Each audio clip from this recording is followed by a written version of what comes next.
This object looks harmless. You probably touched it today. You might even crave it right now. It sits in kitchens, coffee shops, restaurants. Children love it. Adults depend on it. And yet throughout history, few substances have caused more suffering, more exploitation, and more death. Not through bullets, not through bombs, not through armies marching across continents, but through desire. A desire so powerful that empires rose and fell to satisfy it. Millions were enslaved because of it. Wars were fought over it. And even today, it quietly kills millions every year. This is the story of sugar.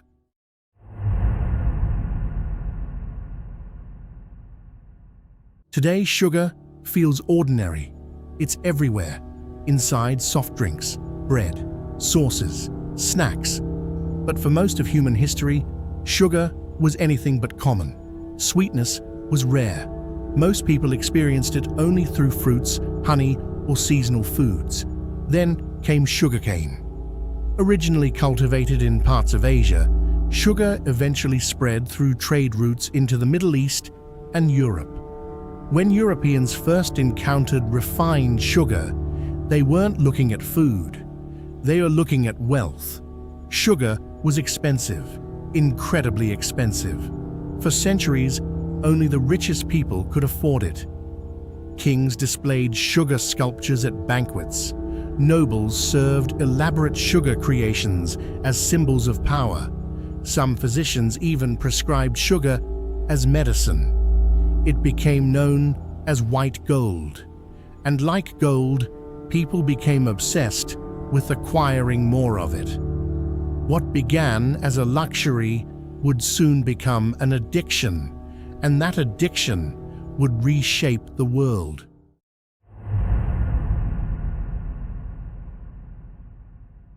European demand exploded. The problem was supply. Sugar required enormous amounts of land, labor, and processing. Growing sugarcane wasn't easy.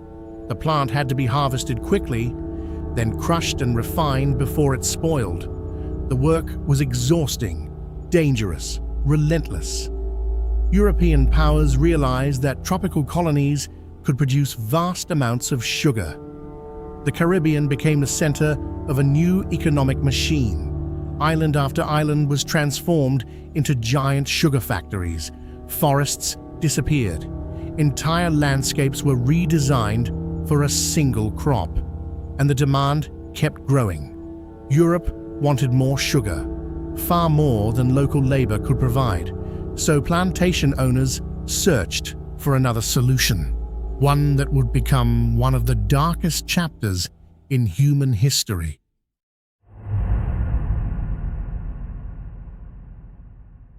To feed the sugar industry, millions of Africans were captured and transported across the Atlantic. Men, women, children. They were bought, sold, and treated as property. Not because of military necessity, not because of survival, because sugar was profitable. The transatlantic slave trade became inseparable from sugar production. Plantations operated with brutal efficiency. Workers labored under intense heat. They cut razor-sharp sugarcane for endless hours. Many suffered severe injuries. Sugar mills themselves were deadly. Hands, arms, and sometimes entire bodies were pulled into crushing machinery. Disease spread rapidly. Punishments were brutal. On many plantations, workers died faster than they could reproduce. Owners simply purchased more enslaved people. Human lives became another production cost. For generations, sugar plantations consumed people almost as quickly as they produced sugar, and consumers thousands of miles away rarely saw the suffering behind every spoonful.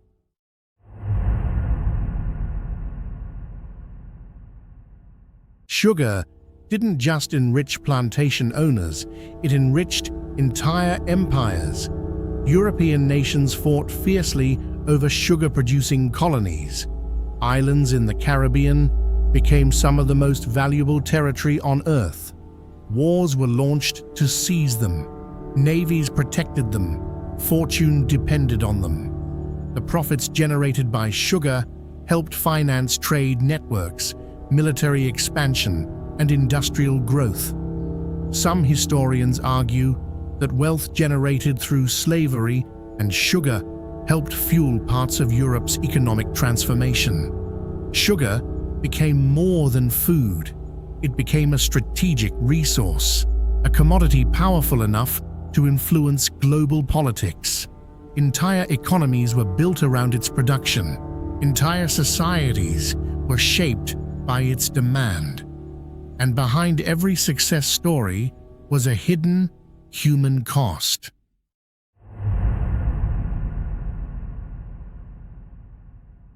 Eventually, slavery was abolished throughout much of the world, but sugar didn't disappear.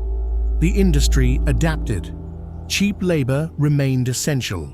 Workers were recruited, transported, and often exploited under new systems. The faces changed, the business remained.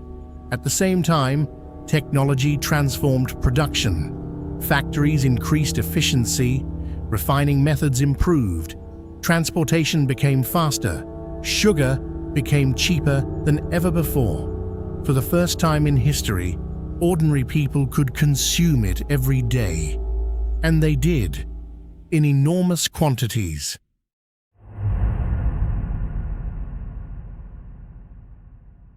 Today, sugar no longer relies on slave ships, but its impact continues. Modern diets contain far more sugar than humans evolved to consume.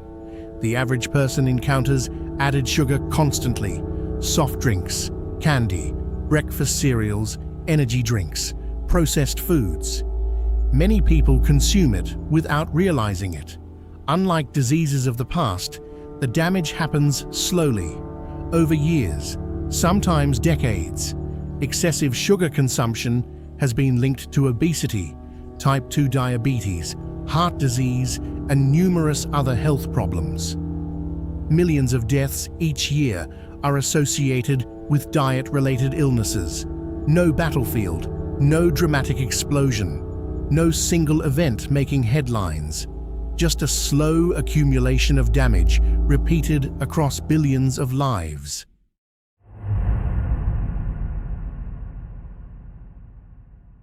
The reason sugar is so difficult to escape lies inside the human brain. For our ancestors, sweetness signaled survival. Sweet foods usually contained energy. Finding them was valuable. The brain evolved to reward that behavior. The problem is that modern sugar doesn't resemble anything our ancestors experienced. Ancient humans occasionally found sweetness. Modern humans manufacture it in extraordinary quantities. Our biology never had time to adapt. The reward systems that once helped us survive are now constantly activated, and industries have become extremely good at exploiting them. The result is a product people often struggle to moderate, even when they understand the risks.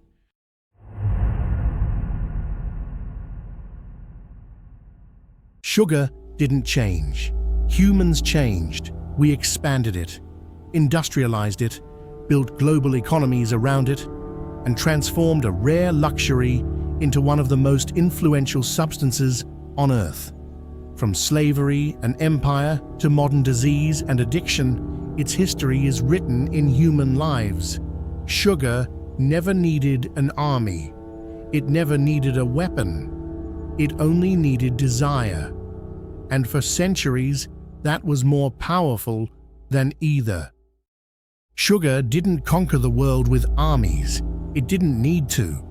It convinced people to build empires, cross oceans, enslave millions, and eventually consume more than their bodies were ever designed to handle.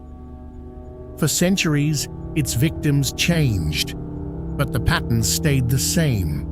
The pursuit of sweetness always came with a cost. and even today, that cost is still being paid.